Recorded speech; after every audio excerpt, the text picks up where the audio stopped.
Breaking news, Orleans Parish Sheriff's Office holding a press conference now updating us on the search for those 10 inmates who escaped from the Orleans Justice Center jail. Public safety issue, and we all need to continue to work together to solve it, to get these folks back in custody, and we are doing that. All of our energy at OPSO is going towards getting these folks back into custody and finding out exactly what happened.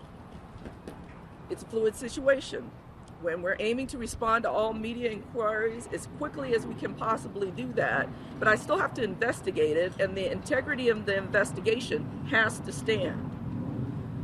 We do acknowledge there is no way people can get out of this facility without there being some type of lapse in security. There's no way. It's almost impossible, not completely, but almost impossible for anybody to get out of this facility without help from the outside. We intend to find out exactly what happened. We know that, I want to say that we know that folks are normally locked down in this facility at 10:30 p.m., but these folks that were able to get out did so because of defective locks on the cells. I've talked about those locks since I got into office. I wrote a letter to the consent decree judge, to the city council, and everybody else who would listen. And every time I go to budget, I say the exact same thing. When you all covered our millage, I said the exact same thing. There are deficiencies in these facilities that cause public safety concerns. That's why the millage was so important. We'll get into that a little bit more as we move forward. I need to confirm that Kendall Miles is in custody.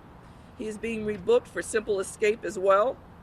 OPSO deputies found him hiding beneath the car at the Hotel Monteleone parking garage, and he was transported to OJC by the Louisiana State Police. We also need to acknowledge that Keith Lewis, who was previously reported as an escaped detainee, was in a different cell. So he had been moved, but it had not been updated. So he is not on the run. There were 10, not 11, and he is in our facility and did not try to escape. The remaining individuals are being actively pursued, and our deputies, in collaboration with local and state law enforcement, are working tirelessly to locate and return them to custody. Now we're going to try and go through a little bit of the timeline of events, because what's being reported out there isn't accurate. What we noticed is that the detainees began yanking on a cell to pull it off track. These are the cells that we keep telling that we need to replace at great cost in this facility. They were able to break, that was around 12:23 a.m. They were able to break open a door. There was a corrections monitoring technician in the pod module to be watching that. They were still able to exit the jail about 1:01 a.m. after breaching a wall behind a toilet in the jail, and based on video surveillance, they were seen exiting a door on the docks where we normally bring in supplies, scaling a wall, and running across the interstate shortly thereafter. We have indication that these detainees received assistance in their escape from individuals inside of our department, and the escape was discovered during a routine head count at 8:30 a.m. this morning. The deputy who was on duty promptly notified jail leadership, and around probably before 9:30, we notified the United States Marshals Task Force, which includes all of our partners in the area, and that was before 9:30, about the incident. I found out myself about 9 o'clock and was on my way to the jail and moving through it. About that time, the exact time I can't give you, but it was before 9:30. I asked our personnel, have we notified NOPD? Have we notified our partners? I was told yes, the task force was notified. And then we were also able to discern that the NOPD was also notified through the Fusion Center. Now, when this went down, our first concern is to find out who these folks are, confirm, and then we've got to lock down the whole jail and find out, make sure nobody else is missing. That's the first thing we have to do. We also have people being moved out to court. We've got to confirm who those are. So this is a fluid situation as we're trying to get a handle on 1,400 people in this facility. So it was a fluid situation. We're still gathering information. We are investigating our own to find out exactly what happened. and where those lapses were. But there were supervisors on duty, there were lower level folks on duty, and they all had a job to do. And we're going to find out exactly what happened. I'm going to now turn this over to Chief Jay Mallett, our Chief of Corrections, to talk a little bit more about the cell itself. Good evening.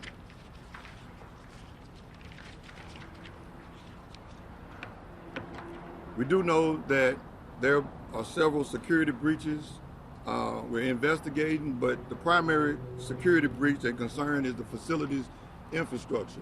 We've identified that we have a large number of high security individuals in a minimum custody facility. This particular breach of security occurred on the first floor of one of our security parts where we had slider doors. These doors are able to be manipulated by forced off the track that they're on, which allows individuals to enter and exit at will. We do know that some toiletries in a handicap cell was used to be removed. Some of the bolts, some of the toilets, some of the infrastructure, some of the fixtures were removed. We know that this could not be removed from the inside, so we are investigating that to see exactly who entered these areas, what kind of work was done, if there was work being done, and if this is an inside job. We remain fully committed to locating the escapees. We're working with local and federal and state partners. We continue to ask the public for their vigilance. And if anyone has any information about the whereabouts of these individuals, please reach out. Thank you. Thank you, Chief. All right, this incident has once again highlighted the critical need for repairs and upgrades to our facilities, particularly to ensure that doors and locks are fully functional. We currently have 24 pods, and our staff is stretched thin. We're only at about 60% staffing. We still need 150 deputies in this jail and another 50 for the new jail about to open. So we're actively, and I have been actively advocating since I got into office for more money to fix these broken parts of the jail that make it unsecure. And just this week we went to a capital budget hearing to lobby for more improvements to address just these issues, which would help improve security and safety for both the detainees and our deputies. All right, we'll go take questions. Go ahead, Dave. Sheriff, how many people did you have on staff for this overnight shift that would have not reported this between 1 a.m. and 8:30 a.m.? And wouldn't they have to have known about it if there were plumbing items removed and they were able to get out and there was no notice until 8:30?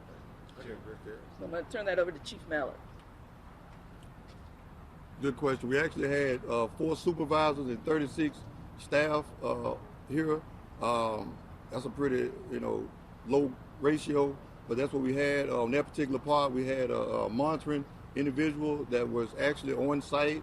Where we believe that the exit occurred was behind the cell wall. The staff that was available at that particular time of day, without going into too many security restrictions, wouldn't know that was going on behind the scene. That's more so a physical plant infrastructure deal that we do more routine daily type inspections of to make sure that these things are right. Wouldn't they need power tools or something? And that's something that we're investigating, because you're absolutely right. It was more than just a breach of security. It was some type of help, and we've been researching, we've been investigating and looking, and it would definitely be some type of tool used other than just the strength of a sheer individual. Shay, and you mentioned a technician earlier. Why didn't that person alert staffers earlier? I know you said somebody was also in the pod at the time, and that they were still able to get out. If you could kind of run through. We're still running through the timeline to narrow that down. That is part of the job, the duty and responsibility. That's in everyone's post order. So we're still trying to narrow that down, and as we get information, we'll be sharing. And then also, have the family members of these escapees been notified? Is Do it they about- know? If you could kind of talk a little bit about what they're saying. Yes, some of them have reached out to us to try and help. So we're very grateful for that. We obviously don't want to identify what's going on there, but we're definitely getting some help on trying to locate them. Sheriff, you said that people are politicizing the escape here at the jail, Sure. but we talked with Superintendent Ann Kirkpatrick early this morning. She also made it very clear that her department, we talked to the U.S. Marshals, we talked to the Louisiana State Police, none of them say they were notified before 10:30 a.m. And then once again, y'all said that y'all discovered this at 8:30. Why wasn't the public and partners, local, state, federal, made aware of this sooner? So I verified, so we have people on the U.S. Marshals Task Force.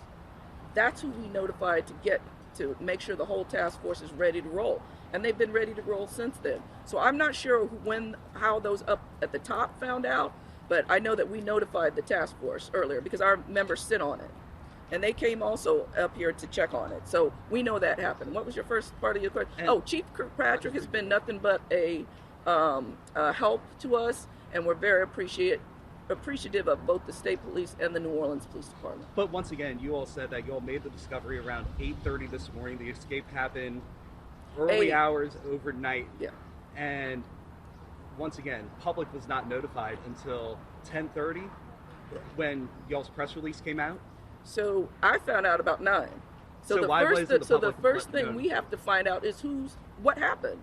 So you got to go inside the facility to be able to see. They could have been anywhere. We have to make sure that's exactly what happened. We have to pull all the video and find out what happened. That takes a little bit of time. Then we had to first prioritize talking to victims to make sure they were safe and making sure law enforcement could respond to them if they needed something. I know the Ashley, Superintendent question. Kirkpatrick. My bad. You said that they yanked on the cell and they were able to get out and they ran across the interstate, but how were they able to get off the jail property? And also, have you lost trust in your deputies because you believe this was an inside job? Some of them. We have really hard-working deputies, but we're not going to tar and feather everybody with the same brush. We're going to find out exactly what happened, who's responsible, hold them accountable both administratively and criminally. And how did they get off the jail property? That was my first question. Get off the jail property. They went out a loading bay door where we bring in supplies, and then they got over a wall. I'm not sure if they used the Chief Mallow can tell you more about how they actually got it. What we saw was they left, went through an exit door that's in between the actual cell block and the pipe chases. And this is a large facility, so the pipe chase, the exit door, for some reason or another, was designed to lead directly outside. The individuals left out the door, went down the stairs, went to the perimeter wall, and scaled the wall. We did some looking today and realized that it's some razor wire that we need to put up, some issues, but they scale the wall, jump down, and then you have a clear path to the railroad track and or the interstate. Sheriff Hutson, will you be releasing the surveillance video that shows the escape? I think right now we're part of the investigation going on, but I think eventually, we'll be able to release that. We just have to make sure it doesn't give out any security risks for us, for the rest of the folks here still in custody. Sheriff, do you believe that you need to revise your policies? Go ahead. Thank you. CBS News, I'm Katie Morris, pleasure. I wanted to ask you a little bit, I can't help but notice all the construction that's going on in your backyard. Yeah. Does that have anything to do with this? We just saw a police escort bringing in a bunch of concrete. What's going on? I don't believe it does. That's the new mental health jail, and there's a deputy on duty right there for the gates being open to bring in trucks or whatever needs to come in. And you said you've been asking for money for a long time. How much money do you need at this point? The locks alone, I believe, are 5.2 million. yeah, just the locks. I mean, 5.2 million. 9 people are still on the loose, just to clarify. Well, here's the headline you just heard right there from Orleans Parish Sheriff Susan Hutson. They believe it was an inside job, that these inmates got help in some way, shape, or form through tools, and then being able to escape through a small hole and work their way to a loading door right outside and then scaled a wall. Somehow they got help, according to the Orleans Parish sheriffs there. So right now, she did confirm it was 10 inmates that escaped. One was found hiding under a car. There are still 9 inmates on the loose. We have their pictures right here. Antoine Massey, 33 years old. Lenton Van Buren, 27 years old. Leo Tate, 31. Derek Groves, 27. 42-year-old Jermaine Donald. Also Corey Boyd, 20 years old. DeKennon Dennis, 24 years old, Gary Price, 21, and also Robert Moody, 21 years old. And if you look at the various array of charges, everything from domestic abuse, battery, strangulation, theft, carrying weapons, burglary, and also second-degree murder. Bottom line, these guys could be armed and dangerous. If you know them, if you see them, you are asked to call police immediately.